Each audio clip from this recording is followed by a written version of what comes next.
நாளைக்கு வரணும். நான் கொஞ்சம் பயந்துட்டியா? இன்னைக்கு வர எழுப்புங்க. போயிட்டு வரேன்டா. அவளை எப்படி ஃபோக்கஸ் பண்ணி எடுக்கணும்? வழி இல்ல. என்ன சண்டைன்னா லைவ் போட்டு பேசாம அடி. 56 தேசம் ஒண்ணா கூடி நிக்கி.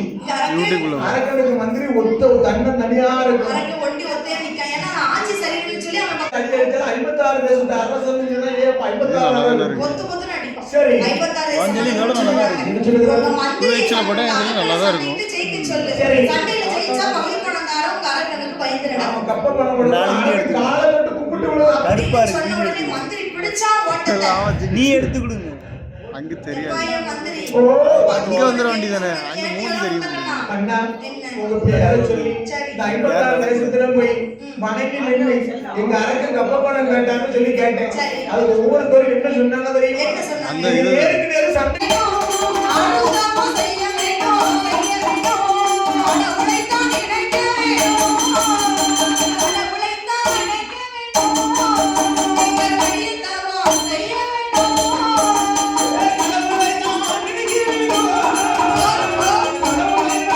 அதாவது அழிக்கக்கூடிய வரத்தை வாங்கினீங்கன்னு சொன்னா 56 தேச மன்னர் இடத்துல ஈஸியா நீங்க ஜெயிக்கலாம்.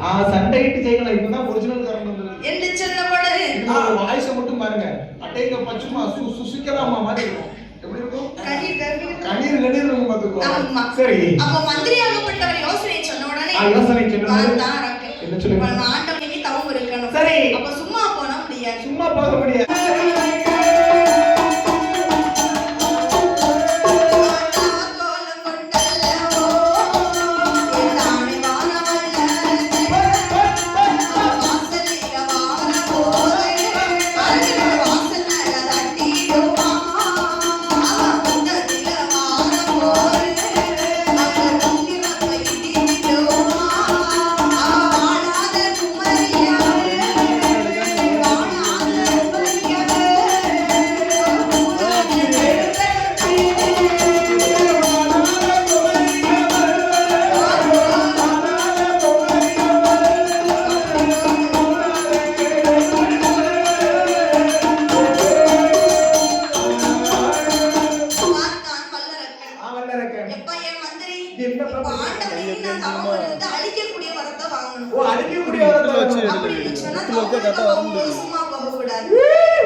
உத்தராட்ச மாலை நெற்றியிலே போட்டான் திருநீற்றுப்பட்டை தலையிலே போட்டான் திருப்பதி மொட்டை. ஏன் மொட்டை போடுறான்னு கேளு. ஏன்டா அப்படியே கேட்கிறேன்.